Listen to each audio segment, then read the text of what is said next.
Public transport and the Mario movie together at last.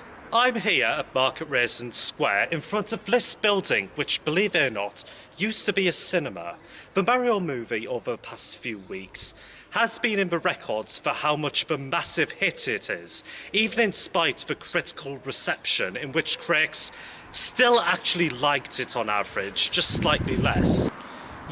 You may be coming into this video wondering what the Mario movie could have to do with public transportation.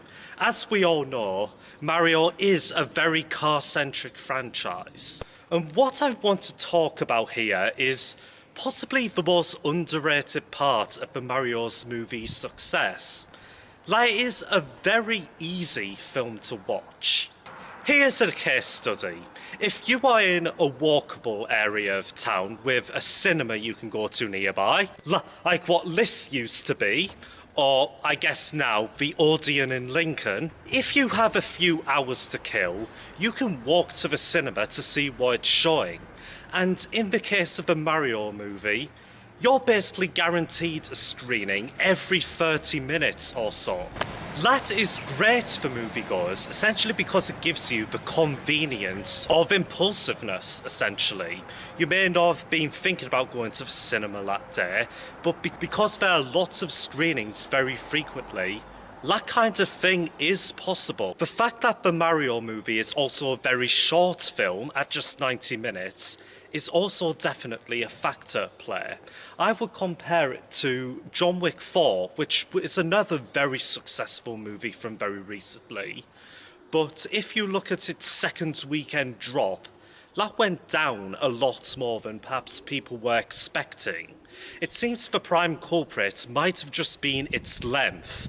At 2 hours 49 minutes, sitting down to go plan and go watch John Wick 4 is perhaps a bit of a more difficult order than it is for the 90-minute Mario movie, and that definitely played to Mario's strengths.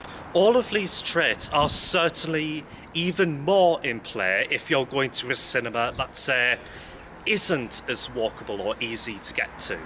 In this case, you essentially need to plan to drive there and such. And that makes it a lot harder to plan out a film visit if you have to balance it around work and other social and home activities. But for a short, frequently displayed film like the Mario movie, that's not as much of an issue. So back to the topic of the video, how does this relate to public transport? The answer is ultimately not really that much. I just thought this was a kind of funny short video I could make. However, when you consider the screening times of movies as more of a public transport timetable, I think there is a comparison to be made there. The accessibility of a movie and its success can be based on how many screenings you can hold. And the same goes for public transport departures. If you imagine your city with its very typical bus network, are you more likely to use it if there's a departure every 30 minutes? Or if it's an indie film that only departs once, twice an afternoon? I hope that does make sense, and I also hope that helps you consider not just issues of public transportation, but also issues of cinema and film as well. Please tell me what you think. What can we do to make video game players more conscious of issues of public transport?